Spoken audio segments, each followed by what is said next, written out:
Buenas noches amigos, estamos de nuevo en un nuevo episodio de La Selva Financiera. Estuvimos ausentes por 3 semanas por diversos motivos. Uno de ellos fue el viaje de mi estimado Georgino. A ver, contanos, ¿qué estuviste haciendo en Santa Cruz, viejo? Hola, querido ¿Qué tal, Hernando, ¿cómo brother? anda mi hermano? ¿Todo bien? ¿Todo bien, todo bien? Buenas noches a todos. Estuvimos en Santa Cruz, pues nos invitaron al lanzamiento de Meru Business, ¿no? Que Ya, fue ahí en Los Tajíos. Y cómo no aprovechar la oportunidad pues para ir a hacer networking, contactos, ¿no? Con la gente ahí. Conocí ya en persona, ¿no? A Carlos Neira, que te acuerdas que lo claro, claro. entrevistamos, estuvo acá en el programa. Lo conocí al CEO, estuvimos conversando, ¿no? Acerca de las proyecciones que se tiene, pues, ¿no? De esta industria dentro de Bolivia, más que más están haciendo. Entonces, en esas semillitas hay que estar, ¿no? En esos pequeños brotes. Así que, ya como te comenté a vos, y les comentamos, ¿no? Aquí a la gente, vamos a tener a estos invitados también en el programa en la semana subsiguiente. Y bueno, eso, ¿no? Y en esas estuvimos, ¿no? Excelente, viejo, excelente. Son buenas noticias, viejo.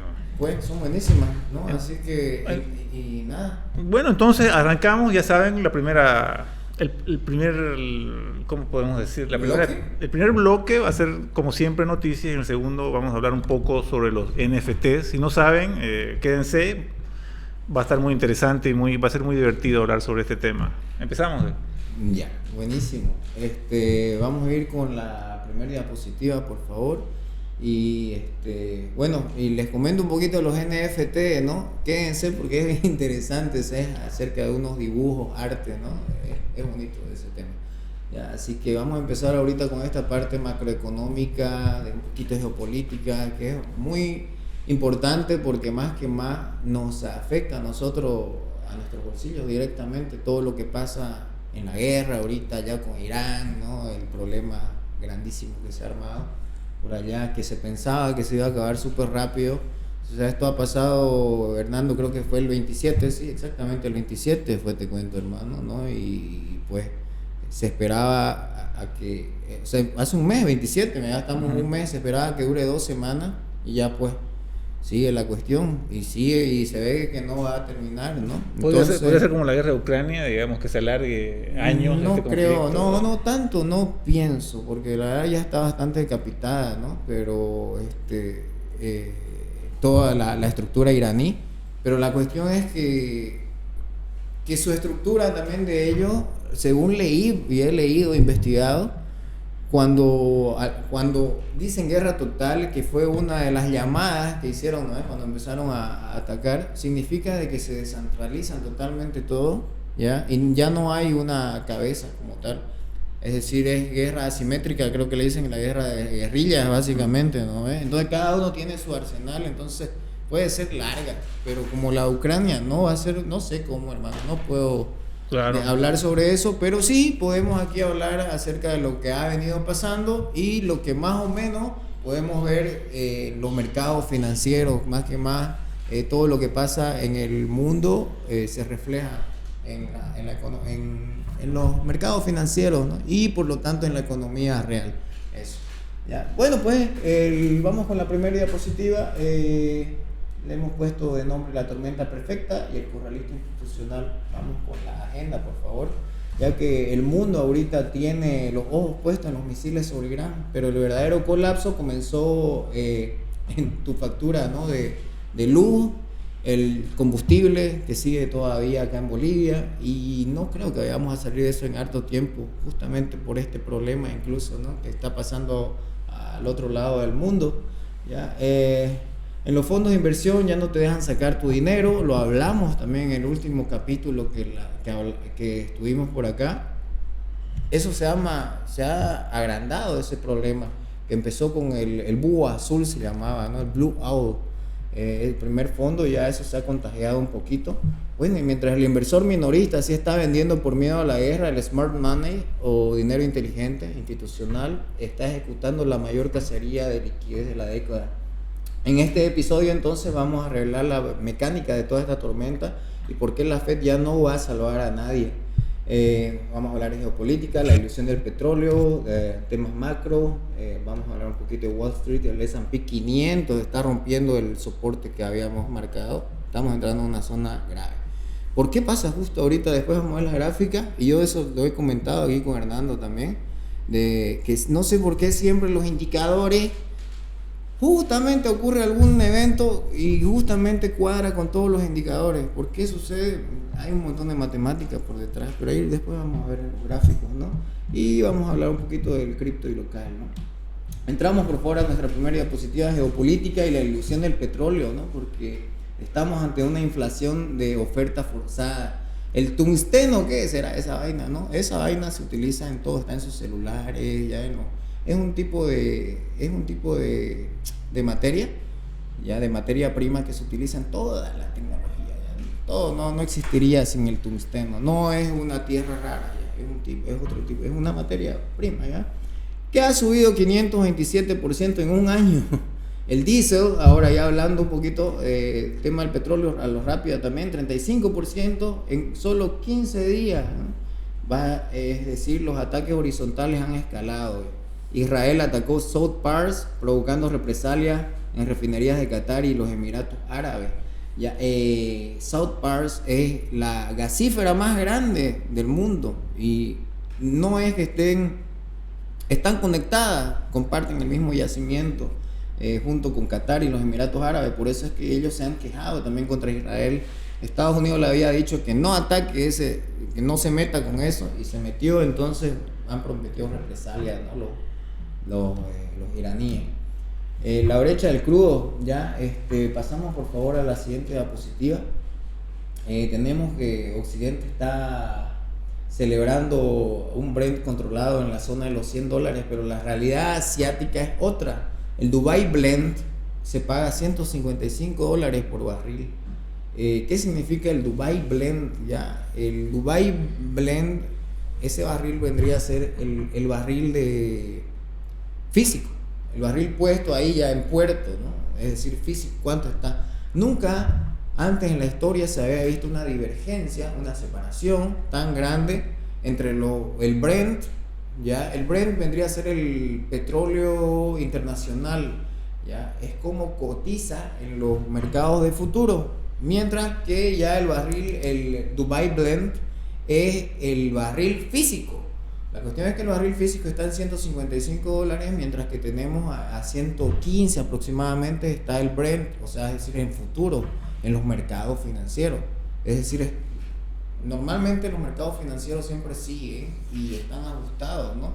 Los precios entre el precio real, el precio de spot que se dice, el precio de mercado, y los contratos a futuro, ¿ya?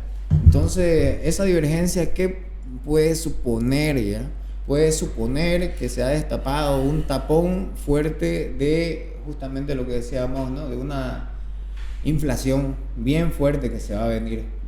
Esta consecuencia es la destrucción de la demanda. La destrucción de la demanda global es inminente. Los altos costos de energía van a asfixiar a las industrias que no tengan la capacidad de traspasar ese precio al consumidor. Así que pasamos por favor a la diapositiva, porque quiero hablar a la anterior, por favor. ¿Ya? La presión inflacionaria, entonces todo esto ha acorralado básicamente a Jerome Powell, que está desafiando a la administración Trump, porque ha mantenido el día de ayer las tasas altas, no ha hecho bajada de tasas. Estamos en 3.5 a 3.75, proyectando solo un recorte para este 2026 y negándose a renunciar hasta que cierren las investigaciones en su contra. No nos olvidemos que Powell ahorita está con una investigación. Trump fue y lo acompañó, fue a ver el edificio de la Reserva Federal y vieron de que como están haciendo unas reconstrucciones dentro, remodelaciones, creo que son como 5.000 millones que se están tirando en esa remodelación. Claro que hablamos de un edificio que tiene más de 200, 300 años aproximadamente, tiene historia, ¿no? Entonces, por eso le ha plantado cuestión política, no mediática, son huevadas, son esas, ¿no? Pero hay otra cuestión, el shadow banking está en llamas, ¿ya? Es decir, el dinero está congelado. Gigantes como BlackRock, Blackstone y Morgan Stanley, podemos ir a la siguiente diapositiva, por favor, están aplicando un límite solo de 5% a los retiros de sus clientes. 5% solo pueden sacar. Ya hablamos de esto cuando hablamos del búho azul, de ese fondo privado, fue el primero en comenzar a prohibir los retiros. ¿Qué son estos fondos privados? Por ejemplo, ChatGPT, ¿ya? No cotiza en bolsa. SpaceX no cotiza en bolsa. Y así hay muchas empresas de software y de estas cuestiones que no cotizan, que son privadas, ¿no? X, por ejemplo, es privado. Twitter es privado, no cotiza en bolsa. Facebook sí, ¿entienden? ¿Y cómo se puede uno exponer a ese tipo de mercados privados? A través de estos fondos privados, valga la redundancia, ¿ya? Entonces, obviamente uno cuando se mete a estas cuestiones uno firma ciertas cláusulas donde te dicen que en caso de que ocurra tal cosa, y justamente ha ocurrido. Básicamente la burbuja de las SaaS, las empresas de software tradicional no están teniendo flujo de caja real y están siendo amenazadas por la inteligencia artificial. Entonces no pueden pagar sus deudas al crédito que reciben, es decir, de los fondos de inversiones de BlackRock que le inyecta dinero, no están pudiendo pagar su plata y por lo tanto BlackRock no está pudiendo pagar, no solo BlackRock, ya dijimos Blackstone, Morgan Stanley, no pueden terminar de pagar a los usuarios, ¿no? A las personas, a los retails, a los inversores que fueron los que inyectaron ese dinero hasta acá, las empresas de software que están siendo destruidas por la IA. La mecánica de Wall Street, tenemos una zona de peligro, pasamos a la siguiente diapositiva, por favor. Estamos viendo un soporte crítico del S&P 500, lo que hablábamos, que está testeando los 6.600 puntos con una liquidez que se ha desplomado a un 62%. Ahorita no tenemos el gráfico de TradingView, para la próxima sí, porque ese soporte no lo hemos movido. Ya, ahorita no estamos transmitiéndolo allá, nos lo está mostrando aquí el técnico de don Rodolfo.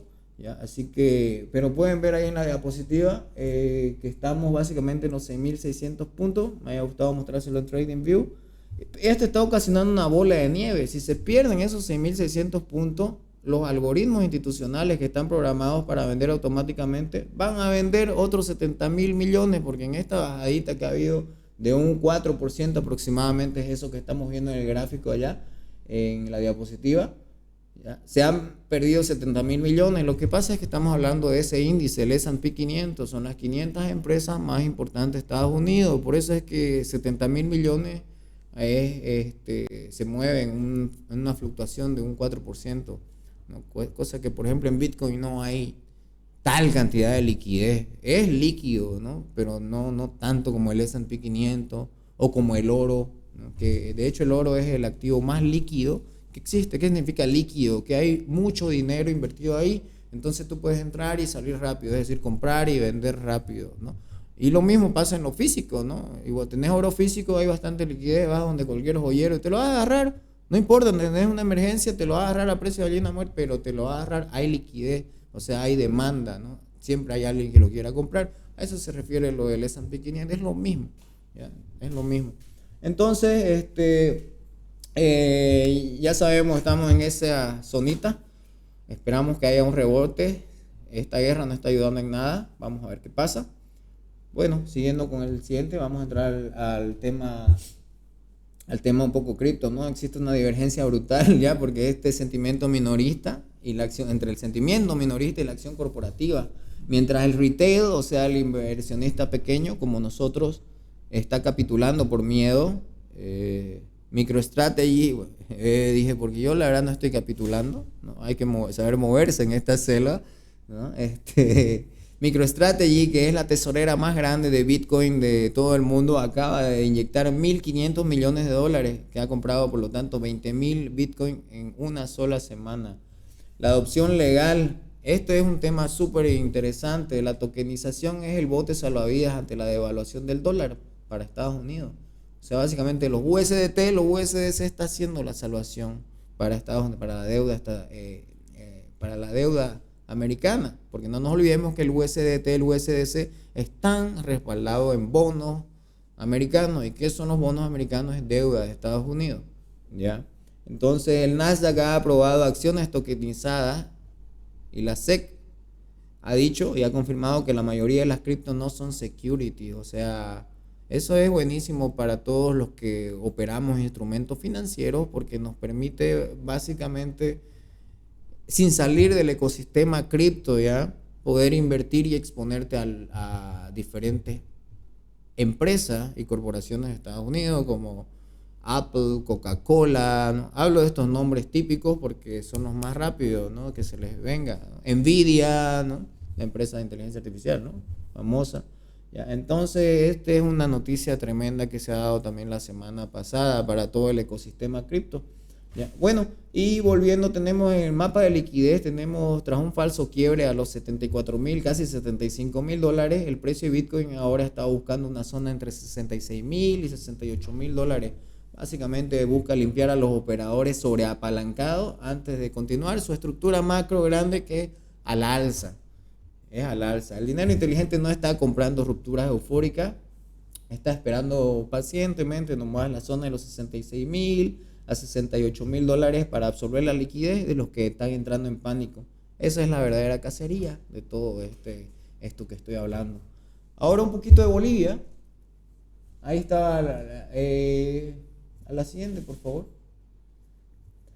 En Bolivia, en el plano local, la protección del capital no es opcional, es una estrategia estricta de supervivencia. El piso firme del USDT se ha consolidado en los 9.30, ¿ya? Y nada, tenemos un mercado global que está cerrando los grifos, ¿no? A los fondos. Por lo tanto, ahorita lo mejor que uno puede hacer es estar líquido si es que uno no sabe invertir. Mejor si estás haciendo DCA, comprando dólares, ya sean físicos o digitales, USDT o USDC, ¿ya? Y nada, quien no calcula sus costos operativos en base a esta realidad de los 9.30 está operando o trabajando a ciegas, ¿no? Estamos hablando en todos los ámbitos, desde los que importan azúcar, digamos, ¿ya? Bueno, el azúcar creo que supuestamente acá nomás se hace, ¿no? Desde los que importan. ¿Qué se importa? Estoy hablando de comestibles, soya también. La soya, exportamos soya. También exportamos, ¿no? Bueno, básicamente sí, para todo lo que es el mercado internacional, ¿no? El flujo que tenemos, se mueven las divisas en dólar. Entonces lo mejor es estar donde está el flujo de capital, no quedarse en boliviano. El otro día hubo un accidente, hubo un show tremendo. Tenemos un nuevo canal de TikTok, también síganos por ahí vamos a lanzar unos videitos, lo que se hace en TikTok, pero videos educativos e interesantes, ¿no? Cortitos de 40 segundos para que no se aburran como se pueden tal vez aburrir en esto, porque yo sé que ya es un poquito para gente más seria, digámoslo así, ¿no? O que quiera enterarse bien de todo lo que ocurre a nivel macroeconómico, un poquito geopolítico, desde una perspectiva veniana, trinitaria para el mundo. Eso sería todo de mi parte. Ahora vamos a pasar al tema de los NFT, muy interesante, que Hernando aquí nos va a hablar. Le paso el mando. Gracias. Ok, bueno, como ya lo dijo Georgino, vamos a hablar sobre los NFTs o tokens no fungibles, ¿no? Esto significa. Pero para saber qué son, primero vamos a adentrarnos un poco, vamos a definir, mejor dicho, qué es fungibilidad, ¿no? La fungibilidad es una propiedad que tienen ciertos activos o bienes de poder ser intercambiados o sustituidos por otros de la misma especie, calidad o cantidad, sin que esto afecte su valor o su naturaleza, ¿no? Por ejemplo, ¿no? El dinero fiat, bueno, el concepto de dinero en general es un concepto de un activo fungible. Es decir, doy un ejemplo, ¿no? Si todos los que estamos aquí en la sala tenemos un billete de 10 bolivianos, lo ponemos en la mesa, lo mezclamos todo y cada uno saca un billete al azar, o sea, vamos a seguir teniendo exactamente lo mismo que teníamos al principio. No creo que nadie diga, este no es mi billete, ¿no? A menos que sea falso, ¿no? Pero eso es un caso excepcional, digamos, ¿no? Pero ese es el concepto de fungible, que es intercambiable por otro que no afecta su valor.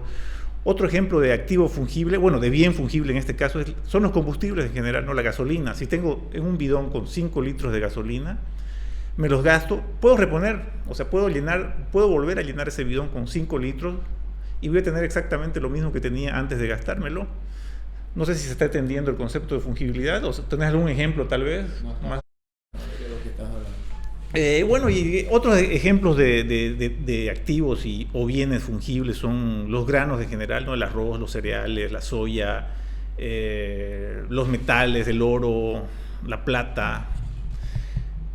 Bueno, esos son ejemplos ¿no? de activos y bienes fungibles. Y otra característica de un activo fungible o un bien fungible es que puede ser fraccionado. Es decir, tenemos 100 bolivianos, lo podemos fraccionar, ¿no? En cortes de 50, de 20, de 10. Tenemos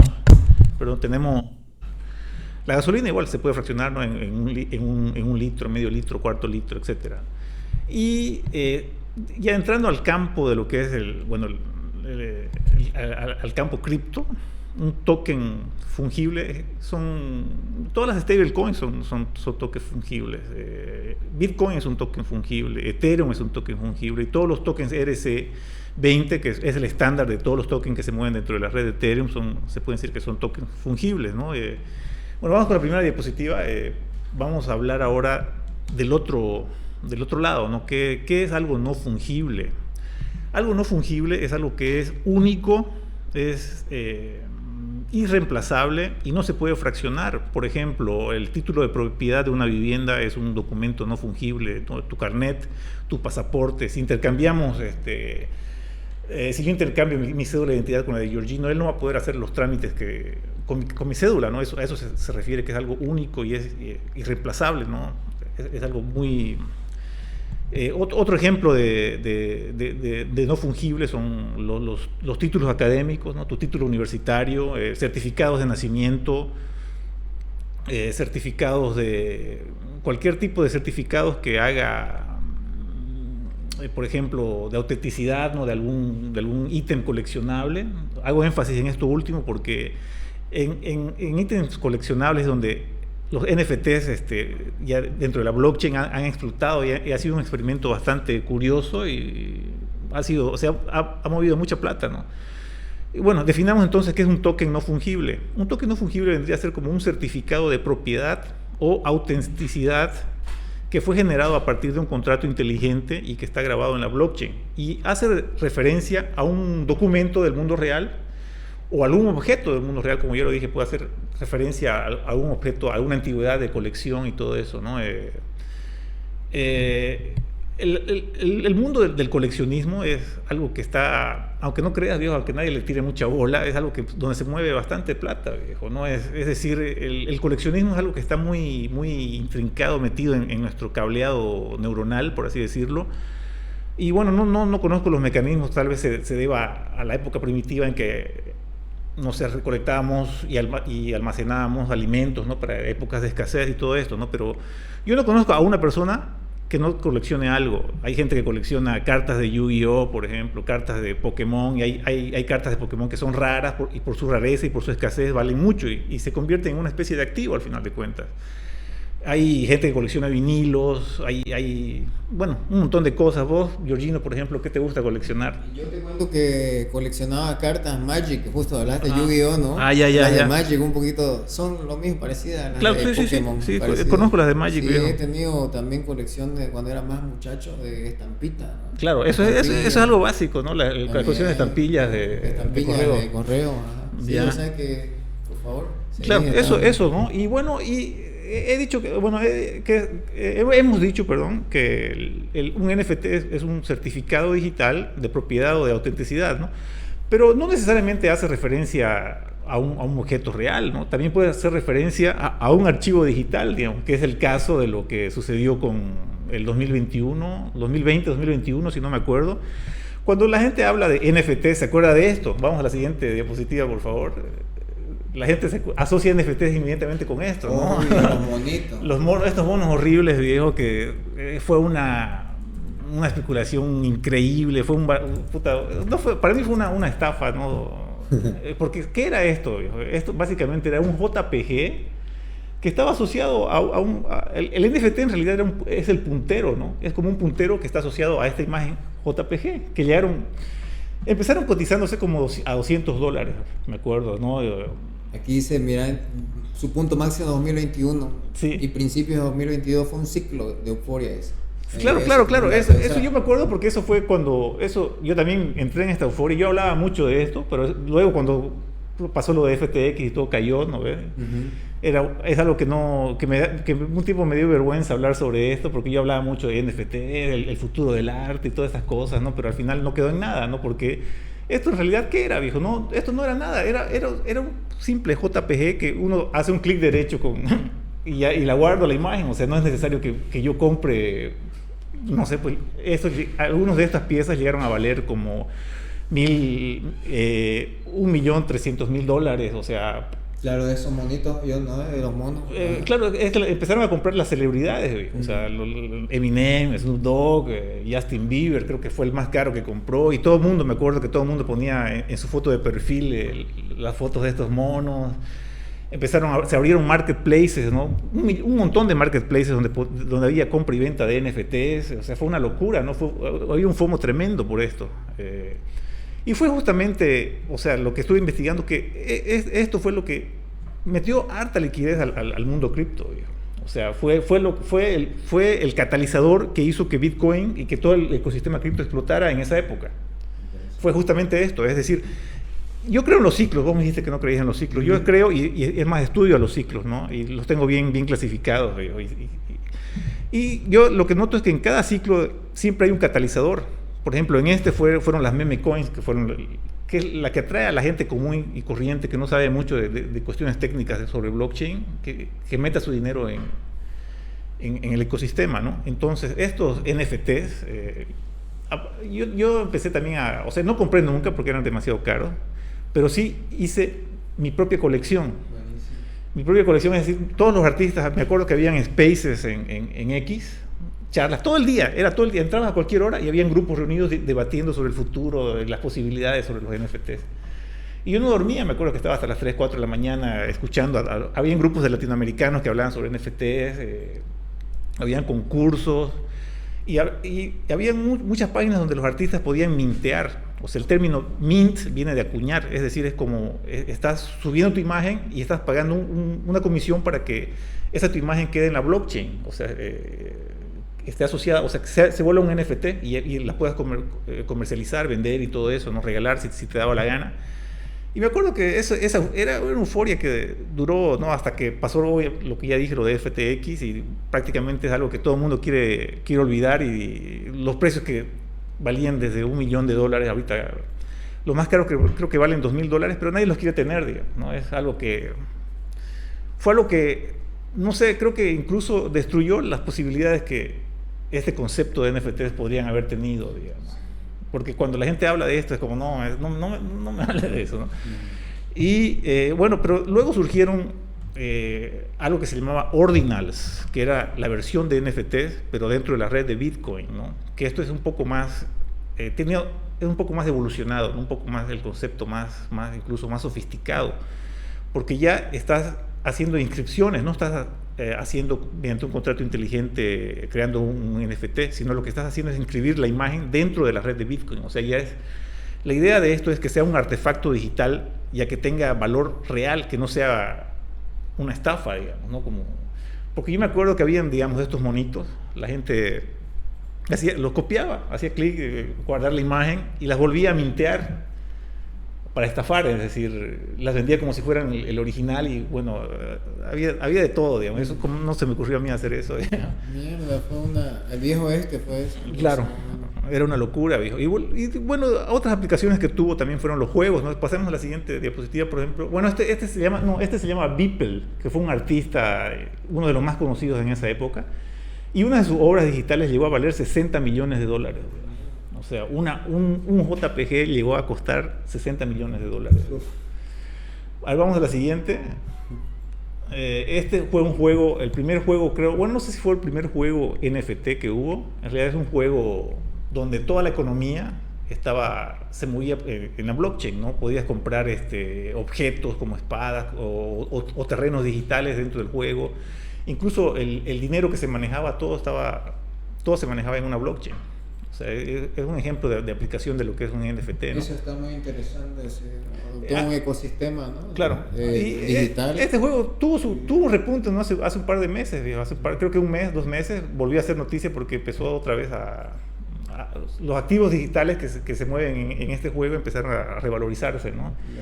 Y bueno, fue noticia, lo vi porque hubieron varias personas que empezaron a utilizar bots, ¿no? Para farmearlos y comprar los objetos y ganar más, digamos, ¿no? Pero O sea, yo creo que este concepto de NFT, o sea, no ha muerto, pero sí va a evolucionar a otra cosa, ¿no? O por lo menos va a tener aplicaciones más con documentos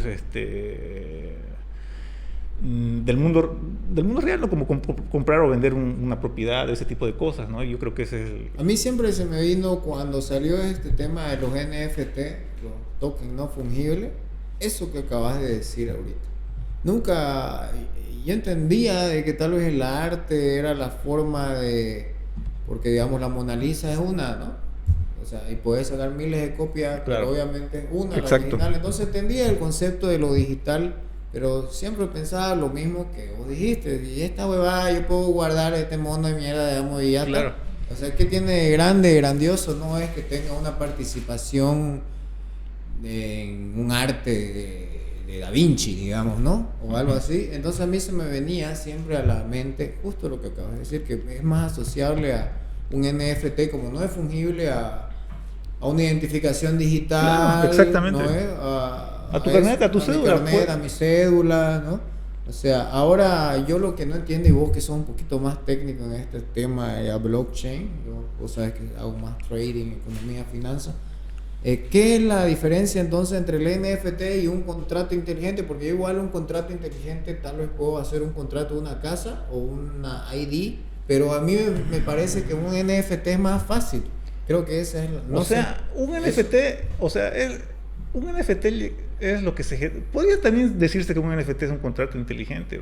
O sea, mira, un NFT en realidad es un certificado de propiedad o autenticidad, viejo.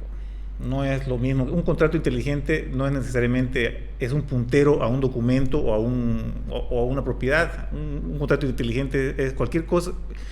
O sea, es cualquier contrato que interactúe incluso con cualquier tipo de transacción. Pues, o sea, si yo quiero vender o si yo quiero hacer un swap, tengo que firmar un contrato inteligente. Claro. Si yo quiero hacer, o sea, no necesariamente es un certificado de algo. ¿Entendés? O sea, el término de contrato inteligente es un poco más amplio. A mí eso se me venía, como que el contrato inteligente son más las tripas, digámoslo, o sea, las tripas de la blockchain, o sea, un pedazo de la tripa, y ya los NFT son más el caso de uso, digamos, ¿no? Para los usuarios, ¿no? El NFT ya ¿entendés? O sea, los contratos inteligentes lo que hacen que se muevan, digamos, las transacciones, claro, digamos. ¿no? Claro, o sea, que suceda algo siempre y cuando se cumplan ciertas condiciones. Es un programa, un contrato inteligente, ¿no? Un NFT, tomarlo como un artefacto digital.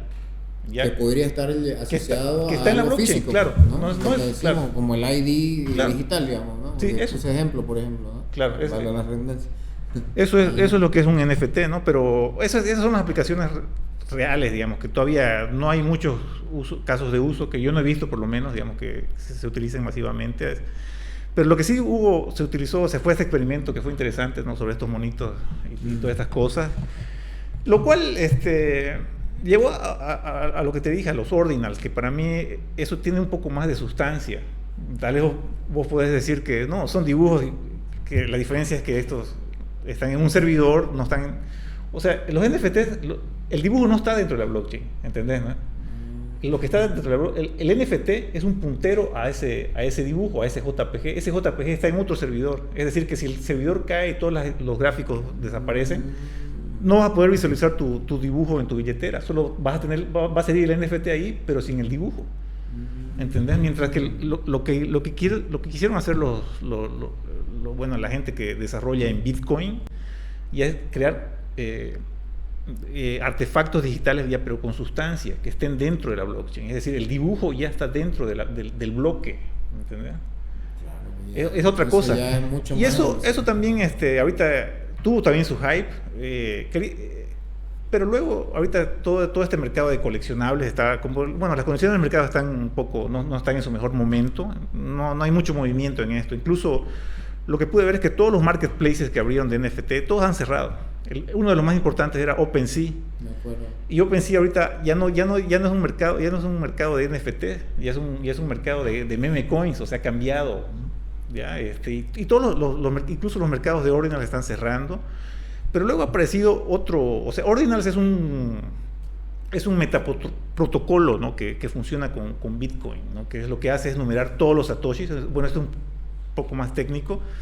Y todas las inscripciones, todos los gráficos, todos los dibujitos que vemos, digamos, lo estamos inscribiendo en un Satoshi.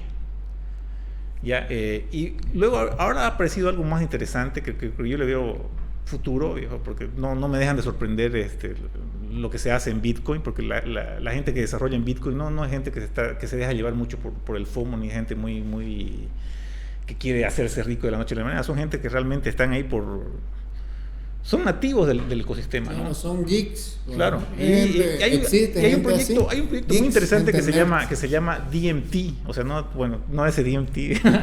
DMT se llama Digital Matter Theory, que es otro metaprotocolo que es muy interesante, y eso voy a hablar el próximo capítulo voy a hablar sobre este metaprotocolo DMT. ¿Y por qué es tan importante? Porque ya no solo se trata de coleccionables, sino que, por lo que pude leer sobre el paper, viejo, puede salvar a Bitcoin, viejo. Bitcoin está en problemas de seguridad. ¿Por el tema cuántico? No el tema cuántico, porque, digamos, bueno, en estos papers pude leer que, bueno, te hago un adelanto, ¿sí? Hay varias métricas que han sacado, por ejemplo, la ganancia total de todos los mineros no ha escalado a la par del market cap de todo Bitcoin. O sea, como ha entrado dinero institucional como ETF y todo esto, Bitcoin vale mucho más, pero los mineros están ganando cada vez menos, incluso por el halving. O sea, no tienen los mismos incentivos, ¿no? ¿Y cómo se protege? ¿Por qué la red de Bitcoin es segura? Es por los mineros, digo. Claro. Si no hay incentivos, si los mineros no ganan, van a pivotar a otra industria. Claro. Los mineros de Bitcoin están pivotando a centro de datos. Exactamente. Y eso es algo de lo que nadie habla. Por eso te digo, o sea, leí este paper y me pareció increíble, viejo. ¿Y por qué estos NATs podrían salvar eso? O sea, es una solución para que los mineros vuelvan a tener incentivo. Eso lo voy a hablar el próximo capítulo. Pero por eso, o sea, y eso puede poner en peligro a la red de Bitcoin. O sea, si hay menos mineros, el hash rate baja, o sea, es más fácil hackear. Y hay otra cosa, que hay una, o sea, la cantidad de electricidad que consume Bitcoin es ínfima, o sea, en comparación con otras industrias, ¿no? No es tanta.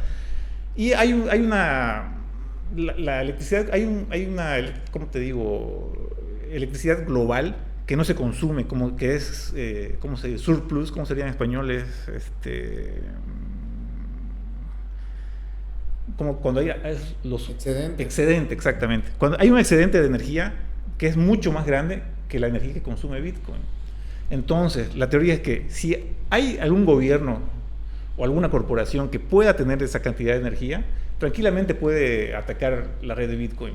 O sea, que la teoría dice que para que Bitcoin no sea hackeable, tiene que por lo menos consumir el 50% de esa energía excedente. O sea, está muy interesante. Por eso voy a dar detalles la próxima. Bueno, yo creo que eso es todo por hoy. Bueno, nos vemos el próximo jueves, así que se cuidan. Bueno, ya saben, suscríbanse. Tenemos nueva página, ¿no? Perfil de TikTok. Busquen la Selva Financiera y ahí van a ver videitos cortos también. Manden sus comentarios, compartan este contenido. Chao.